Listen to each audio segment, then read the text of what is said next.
Immediate treatment to an injured greyhound before going to a vet can make a big difference in their recovery. Let's find out more about what participants can do in this situation. We're here with Dr. Chris Boemo talking about fractures and sprains. Chris, how often are these sorts of injuries with greyhounds?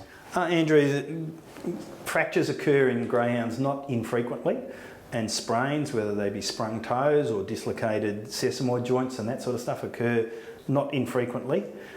And they're usually accompanied by a reasonably large amount of swelling that occurs fairly quickly after the sustaining of the injury. And we want to try to minimise that swelling prior to having definitive treatment applied to the animal. So putting a padded bandage, a compressive bandage on it, and in the case of fractures, more vigorously supporting it with an externally applied splint is the way we should be heading. So obviously it can occur at the racetrack where you've got an on-track vet to assist you.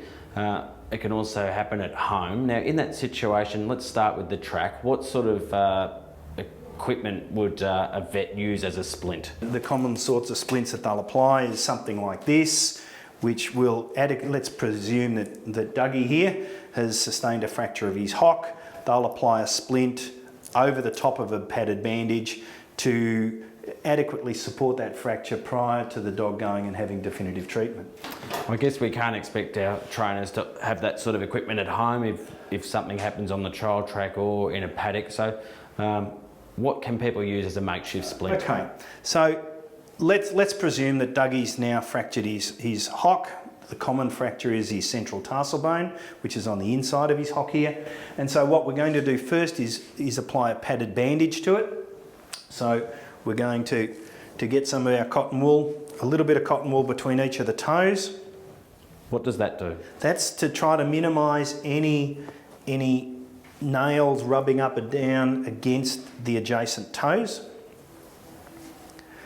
And then we're going to apply our padded bandage around up over our hock, and we're going to use another one. Of course, Dougie's perfectly healthy, but if he was an injured greyhound, you'd need him muzzled and someone obviously assisting and holding his head. We'd probably have somebody helping to support the limb while we're putting the bandage on. And we're going to go up above his hock because we want to splint the joints above and below the hock. And reasonable amount of padding before we apply the splint. And then we're going to apply a little bit of compression to that padding with a gauze bandage, so that we just put a bit of tension into that so that we've got good compression over the fracture site, holding it relatively still. But we don't want it too tight. We don't want it too tight, we don't want to compromise the blood flow, but we don't want lots of swelling occurring under a poorly applied or not snugly applied bandage. And then we've got our foot bandaged, but it can still move. And so we're going to apply some sort of external support to provide some additional stability to the fracture site. And everybody reads the newspaper, and we can use a newspaper when it's curved like that, several thicknesses and curved. It's going to provide some reasonable stability. We could also use a piece of aluminium stripping or anything like that, anything to give some additional stability to the fracture site. So with a newspaper, we can just cut a couple of little nicks in it to get it to turn at a corner. Oh, to shape around his leg. Ankle, around his hock joint. So put that there, we can fold that over like that. And then we're going to apply our vet wrap bandage. So I'm just starting it off there so that the bandage will stay in place. And we're going to go up around here, tucking those corners in. So what's the purpose of a splint?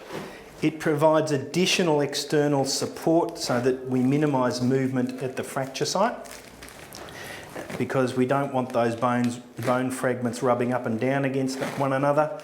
And in the case of long bone fractures, maybe our tibia or our radius and ulna, we don't want sharp edges of bone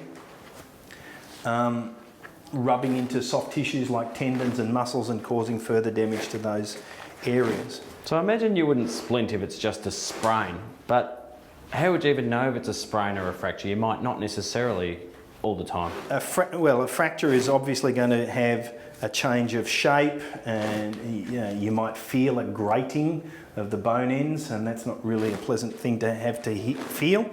But if we're in any doubt, we should bandage and splint it so that we're minimising that movement whilst we're awaiting definitive diagnosis.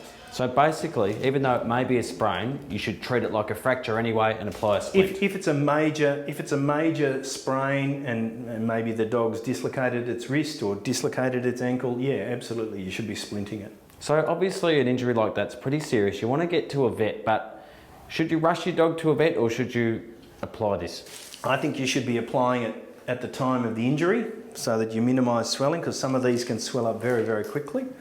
And then you'd seek veterinary attention as soon as possible after that.